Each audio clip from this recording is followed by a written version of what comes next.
we lived through. And it was the 13 hours from when we got the call to leave the compound and go rescue the State Department personnel till when 13 hours later, the last member of our team was flown out of Benghazi, actually on a Libyan C-130.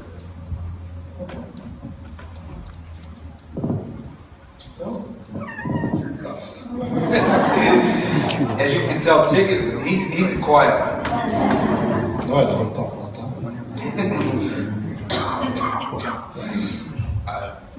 you want to just go with the story, buddy? So, I mean, Tig, Yes. we can play the video real quick. okay, say it again.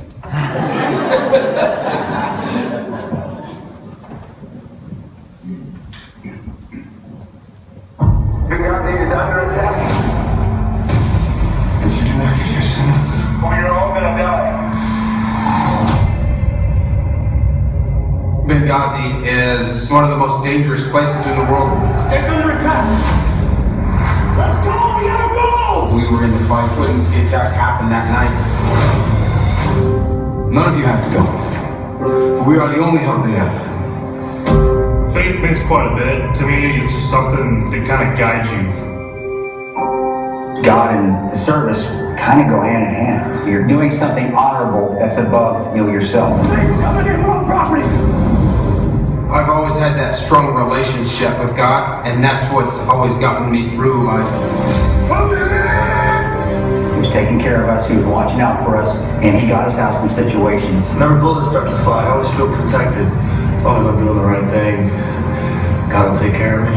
It's not about dying, it's about how you live your life.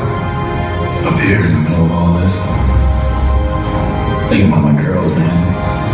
You gotta see the sacrifices that guys make. We have 36 American lives to save. My life's always been about serving others and putting me and what's important to me second.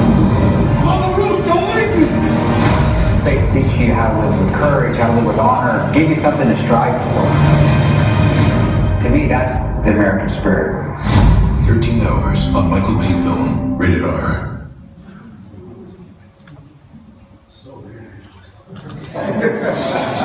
It is. When I think of that night and everything that happened and how we overcame the obstacles and everything that was there, and as depicted in the movie, the last attack happened about 5:30 in the morning, and it was 3 mortars that ended up landing on the rooftop where myself, Tyrone Woods, and Glenn Doherty were, along with Dave Ubin. And it's those 3 mortars hit in the time limit of about 1:19 seconds. And in that process, they killed Tyrone Woods and Glenn Doherty standing to my left, and the mortars that went off on my right had injured Dave Ubin, and with me, I had received some significant injuries. This arm was almost blown completely off, had about 30 holes in me. In all things, I should have died that night because I was closer to the blast than anyone else was. And for some reason, and it's not for some reason, it's because God wanted me to live for His purpose. It tortured me. And then it tortured them. And you think of, various verses in the Bible. The first one that most of us probably think of is John 15:13, which says, no greater love than a man who lays down his life for a friend. And that portrays that night. That talks about that night. Ty and Glenn laid down their lives for the rest of us. But also in that is the heroics and the courage of, like John, he was the first one to come up on that roof before the dust had even settled, and took care of Dave Ubin. He saved Dave Ubin's life by putting 2 tourniquets on Dave. Dave's arm was blown off just like mine, just about kind of hanging on. And his left leg was pretty much almost amputated as well. Dave Ubin has his arm and is able to walk this day because of John. And then he immediately moved over to me, got a tourniquet on me, got me up so I could get down off the roof on my own because he was going to tend to Ty and Glenn, make sure, or at least see how they were. And unfortunately, that's when we found out for sure that they were both dead or both passed. And throughout all of this, the other members of our team are still covering because they're waiting for a follow-on attack that could happen. But what gave us the strength that night is, it's each one of our own personal faith and our personal relationship with God that stands with each of us. And we all, those of you in the military, most of us don't talk about it. It's something that's a very personal nature to us, and that relationship, but it comes out in how we love one another and how we work with each other and are willing to give our lives for each other.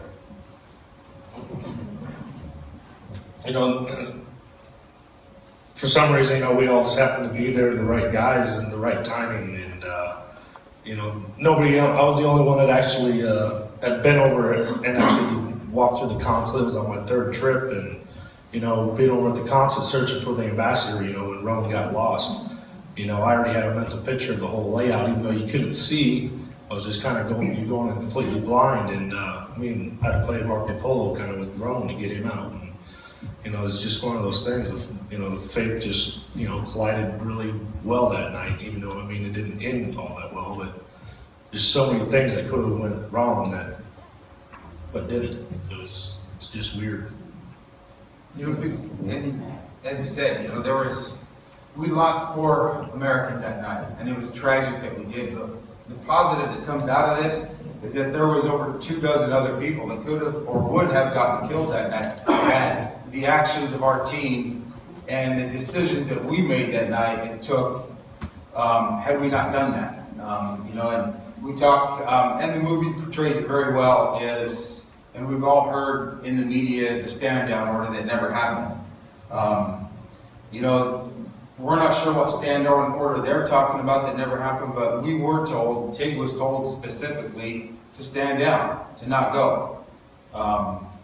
And they waited for, 20, 25 minutes before a call came over the radio from the State Department guys that said, if you don't get here now, we're all going to die. And, when you hear that desperation, that pleading in their voice, how do you not go? And that's the thing I don't understand. Today, we're in a society of the camera, and the first thing you see something bad that's happening, the first thing you see is it posted on the internet, because somebody, instead of helping that situation, instead of standing up and being that good Christian and that good person, they take out their phone and they want to take it. And that's one thing we hope with this movie and our actions that come of this is our society right now has gotten so polarized. Our country has gotten so polarized, and there's no middle ground that it doesn't seem like there's any middle ground that we can agree on. I have friends that are liberal, I have friends that are really conservative. The writer of the book, Mitchell Zuckoff, he is a very liberal person. Not as much anymore. Yeah, not as much as anymore, because we're converted. But on a serious note, 90% of what we both agree on, or what our views are agreed upon. It's a few little things that get blown up in the media that make everybody think that there's only this side or that side. And one of the things I hope for is that people gain an inspiration from this movie through the camaraderie, through the faith in one another, through the teamwork and the courage and the honor of doing what's right, whether it's correct or not in the viewpoint of society, that it brings both sides together and sees what is right and not necessarily what people are trying to tell us that we need to do. Because I think, it's the devil out there in our politicians, or pushing our politicians to push this way or that way and get us to keep that confusion in our lives. And we as Christians, we as people need to overcome that. And again, it's another one of the, John 15:12. What does he tell you? Love one another, I command you. It's not love one another who's like you. It's just love one another. Somebody asked me early on in this process, do you hate the people who are trying to kill you? And no, I don't. They're just doing what they thought was in their best interest. I can't hate somebody for that. And I'm not gonna hate them for that because, hate begets hate begets hate. And it doesn't get you anywhere but a big hole in your chest. That was good.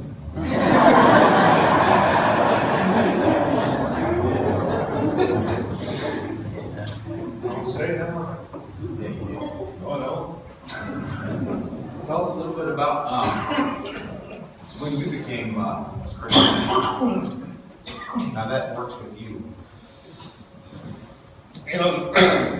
Like all through that night, a lot of people say, or ask, did you, like when you're going through, like you thinking, praying to God to keep you protected, this and I don't, for me, I wasn't really, thinking, about, hey, God, keep you protected. I was just focusing on the task in front of me. And, but in between each event, I guess you could say, I was, that's when for me, that's when I started praying in a way, saying, thank you, God, and, help us get through this night, pretty much after every firefight, and, even after I got rolling out of the smoke, and, I just can't have any needs just watching over us that night. I always prayed that he would quit shooting right next to my ears. That's why I always sit on this side too, so I don't have to listen to him. I didn't talk too much. That I do. Anybody want questions? How did, a little bit of your background, how did you end up contracting? I was born in, I joined the Marine Corps in 99, I got out in 95. I served at 3-7 out of 29 Palms, the best horror place. But, and actually, when I got out, I got married, and my wife, she was in the Army, so I got to be a dependent.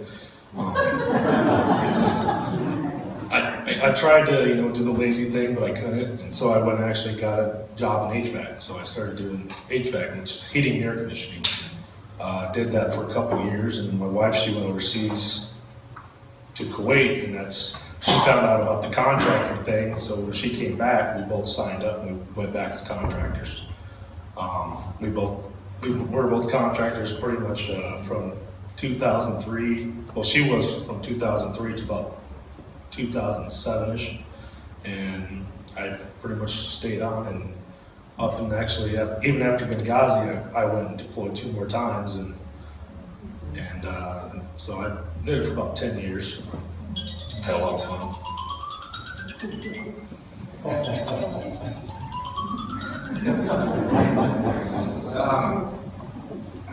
I was born, I joined the Marine Corps in 1984, did 12 years in the Marine Corps, a bunch of different units, 2-9, State Platoon. I finished my career as an interrogator translator on the East Coast in Camp Lejeune.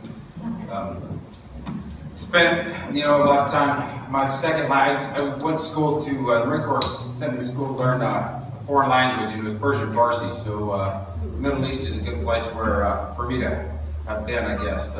Been in and out of there for off and on for the last 30 years. I got out in 96, become a police officer. I was a deputy sheriff in Colorado. While I was during that time period, I did a lot of, I was an investigator that did nothing but family crimes. Interviewed and dealt with a lot of the sexual assault on children, that kind of thing. Then I took over a job in a small town just outside of where I grew up as chief of police, and then The town's still messed up. and it was it was nice. I really enjoyed that because, being a small town, it's Mayberry, it's 1,260 people, and been 1,260 people for 100 years, plus or minus 30 people. What town? Fowler, Colorado. It's east of Pueblo, about 35 miles. Got a place in West Pueblo. Okay, it's just the opposite side of there, huh? Then I started my own job, own business, doing bounty hunting, bail bonds, private investigations, and then in 2004, I started contracting protecting State Department personnel in Iraq. and did that off and on up until about 2009 when I started working for GRS, which is Global Response Staff, which are the guys that protect the case officers, the spies, while they do their job overseas. Sir? Yes. What were you doing in Benghazi? Were you providing security for the CIA station? Yes. Yeah, we made sure they could get to wherever they need to get and get back safely. So they could focus on, their skill set of collecting information, and we didn't have to worry about who was trying to kill them. That was our job. And we didn't have to worry about getting lost. At the embassy. I'm sorry? What was it? The other compound that came under assault, was that by an embassy mission? It was called... the main embassy. No, because the main embassy's in Tripoli. In Benghazi, it's a consulate / Special mission compound. And a lot of those titles are based, they give them different titles based on the security measures that are going to be required by past experiences and past laws. Now, do they have security there? Yes, it depends on, depends on your definition of security. Clearly not enough. They definitely didn't have enough. I was on my third trip in Benghazi, and I was there the first time when we got attacked, and I got a hole blown in the wall, and you could literally drive a truck through it. And that night there was only 2 guys on the ground, 2 Americans. The guards, they didn't take off that night, but and also Bob's that night wouldn't let us go over there. So just kind of give you an idea about that stand down order.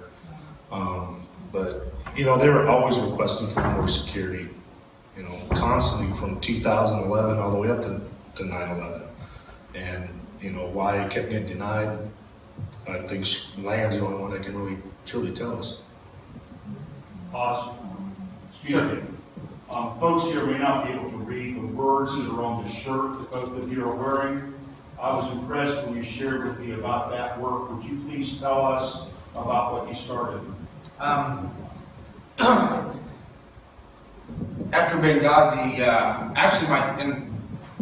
it'll lead into that, is my first operation, other than him saving my life, and I regret it to this day, because now every Sunday he makes me wash his truck. I'm like, what do you mean? He says, hey, I saved your life. Get over and walk behind her. Okay, just don't rub it in anymore.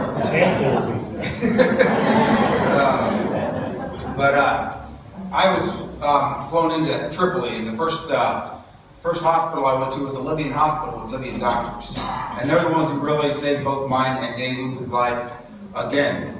Because both of us had pretty much lost just about as much blood as you could without dying. And we got there, and we'd been another 15, 20, 30 minutes delayed. The doctor said that neither of us would probably made it. And again, it's another thing, it's God working to get everything right in this. And he chose this to happen.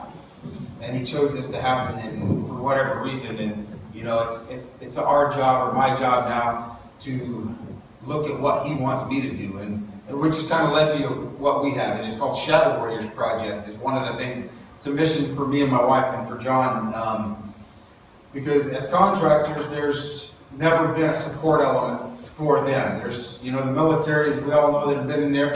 You've got the VA, some good, some bad out of that, but you have, if you get injured, you've got the medical facilities and everything like that to take care of you.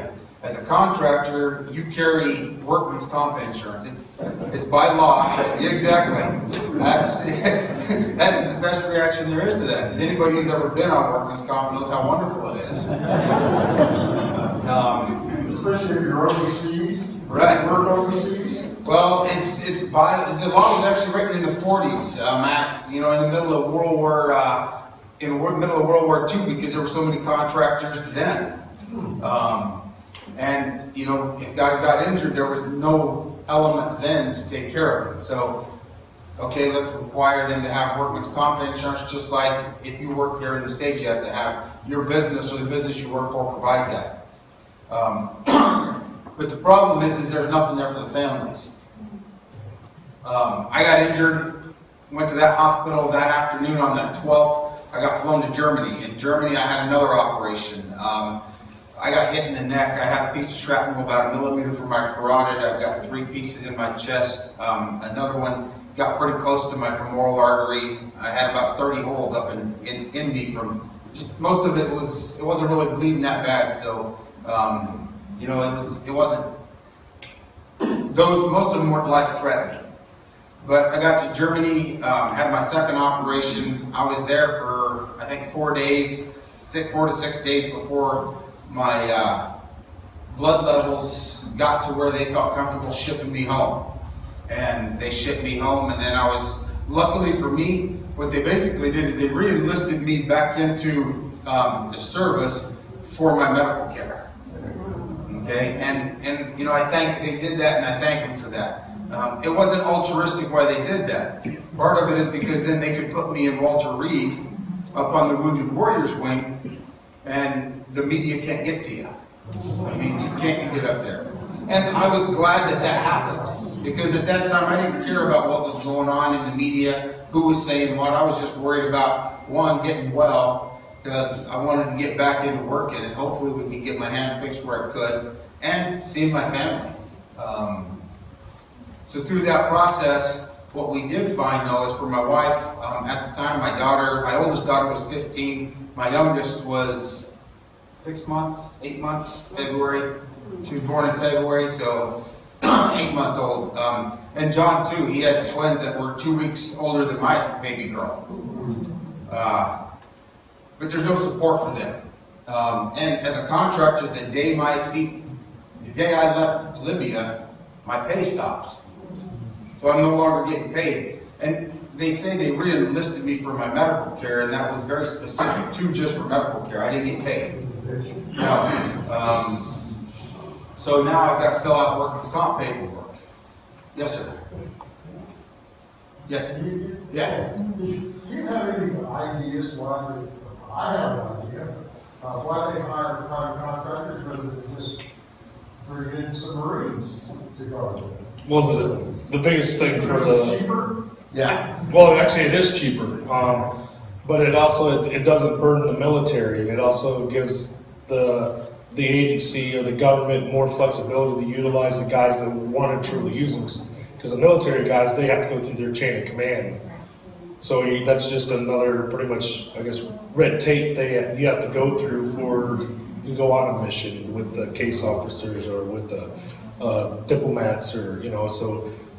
And it is cheaper for these contractors. I mean, yeah, they say you make a lot of money, but that soldier, even though it might be private making $30,000 a year, but he's got 5 other guys to support that one guy.